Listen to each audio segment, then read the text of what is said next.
हम लाते हैं talk shows और अनलिमिटेड एंटरटेनमेंट सिर्फ YouTube पर। अगर आपने अभी तक हमारा चैनल सब्सक्राइब नहीं किया तो अभी सब्सक्राइब करें और बेल आइकॉन को क्लिक करके हमारी लेटेस्ट वीडियोस के बारे में अपडेट जानें। कांग्रेस का यंग लीडर था, यूं बहुत हाउस होल्ड नेम है आज भी। उड़ीसा जब एयरपोर्ट पे पहुंचा तो 1000 आदमी था, लड़के तो कहा सर पैदल चलना है क्योंकि सारे पेड़ जो हैं, शहर पानी में है और सारे पेड़ सड़कों पर, तो ये 10-12 किलोमीटर पैदल चलना, चले हम। तो सबसे बड़ा काम क्या था पहला, और मिनिस्टर कोई नहीं, चीफ मिनिस्टर भाग गए थे, मिनिस्टर भाग गए थे, कोई एडमिनिस्ट्रेशन, कोई दुकानें तोड़कर मैंने उनकी लिस्ट बनाई पुलिस की मदद से कि उनको पैसे देंगे। बात हमने हथियार लिए जंगल काटने के 3 रातें और 3 दिन। और अटल जी से जाते ही मैंने फोन पे संपर्क किया, अटल जी प्राइम मिनिस्टर, कि ये स्थिति है और हम सड़क तैयार करेंगे, तब आप आइए ताकि हम वहां समंदर तक पहुंच जाएं। 3 रात और 3 दिन हम तकरीबन 1000 लड़के यूथ कांग्रेस के मैंने लगाए काटने में और सड़क।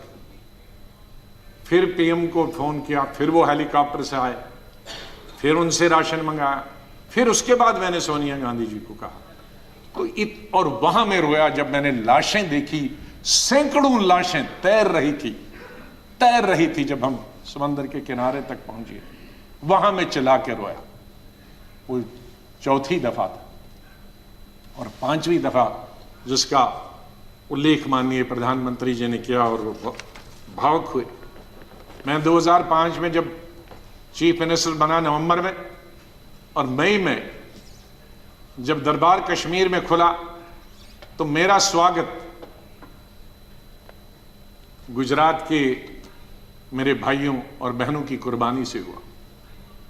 मैं अभी 2 ही दिन पहले पहुंचा था, तो वहां स्वागत करने का मिलिटेंट का यही तरीका था कि आप हत्या करो गरीबों की तो वही स्वागत होता। उसका मतलब था कि हम हैं, इस गलतफहमी में न रहना। निषाद बाग जो कि राजभवन के साथ, वहां बस से उस पर लिखा था गुजरात की बस, उसमें हमारे तकरीबन 40-50 गुजरात के हमारे भाई बहनें टूरिस्ट, उस पे उन्होंने ग्रेनेड लगाया और मेरे ख्याल में दर्जन से ज्यादा लोग वहीं हताहत हो गए और कई जख्मी हो गए। मैं फौरन तुरंत जगह पे पहुंचा, लेकिन तब तक पुलिस ने वो हटा दिया। फिर मैं जैसे माननीय प्रधानमंत्री जी, इन्होंने भी डिफेंस मिनिस्टर से बात की, मैंने प्रधानमंत्री जी से बात की, जहाज आया मी-8 उनको लेने के लिए। लेकिन जब मैं एयरपोर्ट पे पहुंचा तो जाहिर है सिक्योरिटी वाले कहते हैं कि सीएम आ रहे हैं, सीएम आ रहे हैं। एयरपोर्ट पे ये सब जाने के लिए तैयार थे। हमारे जख्मी भाई, छोटे छोटे बच्चे। तो जब मैं एयरपोर्ट पे पहुंचा तो इन बच्चों ने, जिसका किसी का पिता मर गया था, किसी की मां मर गई थी, वो रोते रोते मेरे टांगों से जब लिपट गए तो मैं जोर से मेरी आवाजें निकल गई, ए खुदा ये क्या तुमने किया। मैं कैसे जवाब दूं इन बच्चों को, मैं कैसे जवाब दूं उन बहनों को जो यहां तफरी के लिए आए थे, सैर के लिए आए थे, और आज मैं लाशें लेकर इनके हवाले कर रहा हूं उनके माता पिता की। तो ये भावुक होने की जरूरी बात। आज हम ये अल्लाह से, भगवान से यही दुआ करते हैं कि इस देश से मिलिटेंसी खत्म हो जाए, इस देश से आतंकवाद खत्म हो जाए।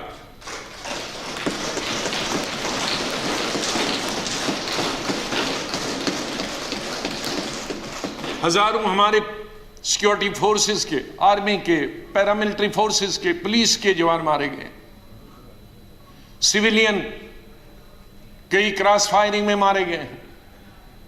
हजारों हमारी बेटियां और माएं आज बेवा, शायद उनका पति किसी का मिलिटेंट भी, क्योंकि मिलिटेंट होंगे, कई क्रॉस फायरिंग में मारे गए, लेकिन उसमें उनके बच्चों का क्या कसूर, उनकी बेवाओं का क्या कसूर, वो भी हजारों की तादाद में। ये मिलिटेंसी जब खत्म हो जाएगी तो उनके बच्चे, उन बेवाओं, उनको भी रोजगार मिलेगा, वो भी इंसानों की जिंदगी बसर करेंगे। इसके लिए हमने सबने प्रयास करना, सरकार ने, विपक्ष में, और कोई हल निकालना है ऐसा कि हमारे कश्मीर के हालात ठीक हो जाएं। मैं इससे पहले कि कुछ अशार बोलूं, पहले मैंने अपनी फौजियों के नाम बताया था, लेकिन ये शेर मैं बोलना चाहता हूं मेरे कश्मीरी पंडित भाइयों और बहनों के लिए। जब मैं कश्मीर में पढ़ता था तो सबसे ज्यादा वोट में यूनिवर्सिटी में जब जीत के आता था तो कश्मीरी पंडित मेरे सबसे ज्यादा लड़कियां वोट देते थे। बहुत सारे लोगों को मालूम नहीं कि कश्मीर में लड़कियां हिंदुस्तान के मुकाबले में सबसे ज्यादा, जम्मू में नहीं, कश्मीर में, जिस वक्त मैं एमएससी कर रहा था तो साइंस में तकरीबन 50% लड़कियां होती थी और आर्ट्स में 90%। तो ओवरऑल ज्यादा लड़कियां पोस्ट ग्रेजुएशन पढ़ती थी। तो मैं जब यूनिवर्सिटी का इलेक्शन लड़ता था तो हमारे कश्मीरी पंडित लड़के हों या लड़कियां, सबसे ज्यादा वोट मुझे 100% मिलते थे। मैं 99 भी नहीं कहूँ। दोस्त हैं आज वो बिखरे हुए, मुझे बहुत अफसोस होता है जब मैं उनसे मिलता, अपने क्लासमेट्स। ये उन कश्मीरी मेरे भाई पंडितों के नाम जिनके जो घर से बेघर हो गए, उन कश्मीरी बेवाओं के जो बेवाएं हुई हैं और बच्चे हुए और जो वहां से बिछड़ गए, उनके लिए शेर अर्ज करता हूं। गुजर गया, और ये हमारा जो आज मुद्दत खत्म हुई इसके लिए भी कह सकता हूं, गुजर गया वो जो छोटा सा एक फसाना था, गुजर गया वो जो छोटा सा एक फसाना था, फूल थे, चमन था, आशियाना था। गुजर गया वो जो छोटा सा एक फसाना था, फूल थे, चमन थे, था, आशियाना था। न पूछ उजड़े नशे मन की दास्ता, घोंसला उजड़ गया। न पूछ उजड़े नशे मन की दास्ता, न पूछ थे 4 तिनके मगर नाम आशियाना तो था। तो हम उस आशियाने को, आप दोनों यहां बैठे हैं, उसको फिर आशियाना बनाए जो इस वक्त उजड़ा हुआ है, उसके लिए हम सबको प्रयास करना। और मुझे, जैसे मैंने बताया, बहुत काम कर चुके हैं, सेवा कर चुके हैं, आशीर्वाद सबका मिला है। मैं यही कहूंगा, दिल ना उम्मीद तो नहीं, नाकाम ही तो है। दिल ना उम्मीद तो नहीं, नाकाम ही तो है। लंबी है गम की शाम, शाम ही तो है।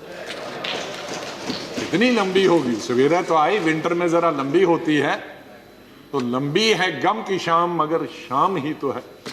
सवेरा तो फिर आ जाएगा। और आखिर में ये कहूंगा, चाहे हम याद यहां ना होंगे, लेकिन फिर उसके लिए कहूंगा, बदलेगा न मेरे बाद भी मौजूए गुफ्तगू, बदलेगा न मेरे बाद भी मौजूए गुफ्तगू। मैं जा चुका हूंगा, फिर भी तेरी महफिलों में रहूंगा। प्रधानमंत्री जी, कई दफा टोका टोकी हुई और आपने कभी बुरा नहीं माना। एलओपी के वक्त में बड़ी बड़ी लंबी स्पीचें आपकी हुई, मेरी हुई, खास करके राष्ट्रपति के अभिभाषण पर। उसमें लंबी तकरीर होती थी, कभी हम कुछ एलओपी की जिम्मेदारी करते थे, लेकिन आपने व्यक्तिगत तौर पर उसे कभी अपने खिलाफ नहीं किया। हमेशा भी आपने पर्सनल कॉन्टेक्ट्स को और पार्टी की जो जिम्मेदारी है उसको दूर रखा। कभी ईद हो, दिवाली हो, बर्थडे हो, उसमें बराबर आपने कभी भी कमी नहीं की फोन करने की। सबसे पहले या तो मेरे पार्टी प्रेसिडेंट का आता था या आपका आता था। दो आदमियों का तो अनिवार्य, हमारे प्रधानमंत्री और कांग्रेस प्रेसिडेंट मिसेस गांधी। और आपने हमेशा बताया कि कभी अपनी स्टेट के बारे में हो और कोई काम हो तो मुझे आप कभी भी बताना। मुझे याद है जब मैं राज्यसभा इलेक्शन लड़ने गया तो आपने कुछ कहा कि भाई आपको कुछ जरूरत है। मेरे का वो तो लड़ाई है, आपका कैंडिडेट है, मैं कैंडिडेट हूं, उसमें आप कुछ नहीं कर सकते। तो ये एक पर्सनल टच जो होता, आदमी भावुक हो जाता, आदमी सेंटिमेंटल हो जाता, आदमी इमोशनल होता। और मेरे संपर्क तो विपक्ष के साथ आज से नहीं, जब पहली दफा मैं एमओएस बना था तब से लेकर आज तक, क्योंकि हम मिलके ही देश को चला सकते हैं। लड़ाई करके, गालियां देकर हम अपनी बात अपने भाषणों के जरिए कर सकते हैं। मैं आपका बहुत धन्यवाद करता हूं। मैं माननीय डिप्टी चेयरमैन साहब, मेरे यहाँ हम बेंचमेट रहे, वो हमेशा मुझे याद रहेगा। बहुत सिंपल आदमी है और इंशाल्लाह हम मिलते रहेंगे, चाहे यहाँ नहीं मिले लेकिन आगे एक दूसरे के पास आ जा सकते हैं। नहीं आएगी, मैं आप लोगों से बोल, नहीं आएगी याद तो बरसों नहीं आएगी, मगर जब याद आओगे तो बहुत याद आओगे। धन्यवाद गुलाम नबी जी।